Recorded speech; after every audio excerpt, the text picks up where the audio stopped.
KTV Originals। Welcome to colour bar. আমি শুভাঙ্গী। শুরু করছি বিনোদন জগতের খুঁটিনাটি খবর নিয়ে আজকের এন্টারটেনমেন্ট বুলেটিন কালার বার। অভিনেতা অভিনেত্রীদের লাভ লাইফ নিয়ে দর্শকদের মনে কৌতূহলের শেষ নেই। আর ইতিমধ্যেই বি টাউনের অভিনেত্রী শ্রদ্ধা কাপুরের লাভ লাইফ নিয়ে জল্পনা একেবারে তুঙ্গে। তিনি কি প্রেম করছেন, এই প্রশ্নই এখন দর্শকদের মনে। আর এই প্রশ্নই এক আলোচনা সভায় শ্রদ্ধাকে করা হলে শ্রদ্ধা চটে যান।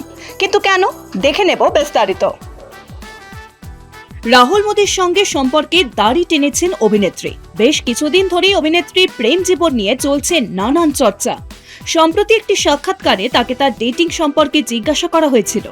সঞ্চালক বলেন, আমি কার্তিক আরিয়ানকে জিজ্ঞাসা করেছিলাম যে তিনি কোন নায়িকার সঙ্গে ডেটিং করতে চান এবং 4টি অপশনের মধ্যে আপনার নামও ছিল। শ্রদ্ধা একথায় ভীষণ বিরক্ত হন। প্রশ্নে রীতিমতো রেগে যান শ্রদ্ধা। অভিনেত্রী পাল্টা প্রশ্ন রাখেন, এই আলোচনা সভার জন্য সঠিক প্রশ্ন কি এটি? ফের সেই সঞ্চালক একই প্রশ্ন করেন। শ্রদ্ধা তখন বলেন, কার্তিক যা বলার বলেছে। আপনি নিশ্চিত এই প্রশ্ন এই আলোচনা সভার জন্য ঠিক? পুষ্পা 2 দাপটে এক প্রকার কোণঠাসা বাংলা সিনেমা নাকি হল পাচ্ছে না। আর এই অভিযোগ তুলে উত্তাল হতে দেখা গেল সোশ্যাল মিডিয়াকে। ইতিমধ্যেই অভিনেতা প্রযোজক দেব এই নিয়ে সরব হয়েছেন। কি বললেন দেব, জানবো বিস্তারিত। বড়দিনে 4টি বাংলা ছবি মুক্তি পাচ্ছে, খাদান, সন্তান, চালচিত্র এবং 5 নম্বর স্বপ্নময়লেন। কিন্তু পুষ্পা 2 এর দাপটে বাংলাতেই বাংলা ছবির হল পাওয়া নিয়ে তৈরি হয়েছে বড় সমস্যা। ভিন্ন ভাষার ছবির কাছে ধরাশয়ী বাংলা ভাষা। বাংলা ছবির পাশে দাঁড়ানোর ডাক প্রযোজক এবং অভিনেতাদের। খাদানের অ্যাডভান্স বুকিং শুরু না হওয়া নিয়েও সরব হয়েছিলেন দেব। তিনি যে বেশ চোটে রয়েছেন তা তার পোস্ট দেখেই স্পষ্ট। দেব লিখেছেন, খাদান আগামীকাল মুক্তির জন্য প্রস্তুত। যদি আপনাদের কাছের সিনেমা হলে এই ছবিটি না এসে থাকে তাহলে আমাদের কমেন্টের মাধ্যমে জানান, আমরা তার যথাযথ ব্যবস্থা নেওয়ার চেষ্টা করব। অভিনেতার ডাকে সাড়া দিয়েছেন তার বহু ভক্ত। রটারডাম আন্তর্জাতিক চলচ্চিত্র উৎসবে জায়গা করে নিল বাংলা ছবি। সুমন মুখোপাধ্যায়ের পরিচালিত পুতুল নাচের ইতিকথা জায়গা করে নিল রটারডাম আন্তর্জাতিক চলচ্চিত্র উৎসবে। জানুয়ারি মাসে প্রদর্শিত হবে এই সিনেমাটি, জানবো বিস্তারিত। মানিক বন্দ্যোপাধ্যায়ের উপন্যাস পুতুল নাচের ইতিকথা গল্প অবলম্বনে তৈরি করা হয় এই ছবি। ছবির মুখ্য ভূমিকায় রয়েছেন আবির চট্টোপাধ্যায় এবং জয়া আহসান।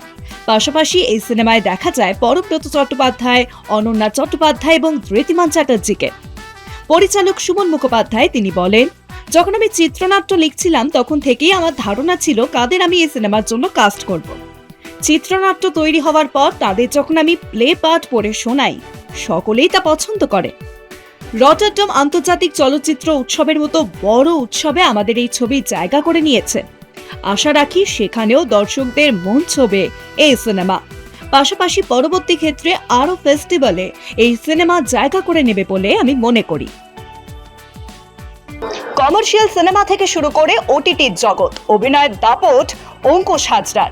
আর এবার স্ট্যান্ড আপ কমেডি নিয়ে কলকাতায় শো করতে চলেছেন অঙ্কুশ হাজরা। দেখে নেব কবে থেকে শুরু হচ্ছে সেই শো। মাইক হাতে স্ট্যান্ড আপ কমেডিয়ানের ভূমিকায় দেখা যাবে অঙ্কুশ হাজরাকে। জানা গিয়েছে কলকাতায় কমেডি কীর্তন নিয়ে আসছেন অঙ্কুশ হাজরা। আগামী 20 ডিসেম্বর এই স্ট্যান্ড আপ কমেডি শো অনুষ্ঠিত হবে। কলা মন্দিরে বসবে হাসি মজার আসর। শালিমারের বঙ্গব্যঙ্গ এই কলকাতা কমেডি কীর্তন অনুষ্ঠানের আয়োজন করেছে। কলকাতা কমেডি কীর্তন অনুষ্ঠানে অঙ্কুশ হাজরার সঙ্গে পারফর্ম করবেন অনিন্দ্য সেনগুপ্ত সহ সৌরভ পালোধি এবং আরজে দেবী। দূরত্ব কমলো মিমি শুভশ্রীর।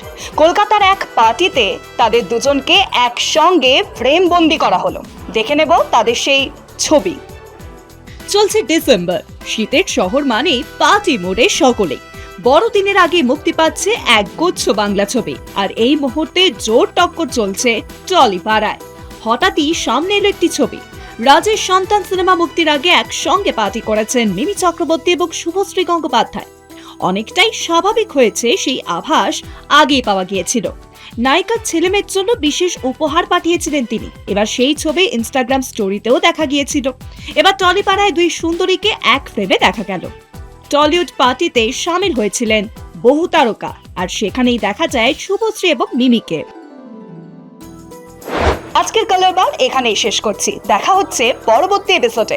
আমাদের এই স্পেশাল বুলেটিন কেমন লাগছে আপনাদের কমেন্ট করে জানান আমাদের ইউটিউবে, ফেসবুক পেজে, ইনস্টাগ্রামে এবং এক্স হ্যান্ডেলে। আর অবশ্যই ফলো করতে ভুলবেন না আমাদের website Kolkata TV online. Kolkata TV, রাত দিন 7 দিন।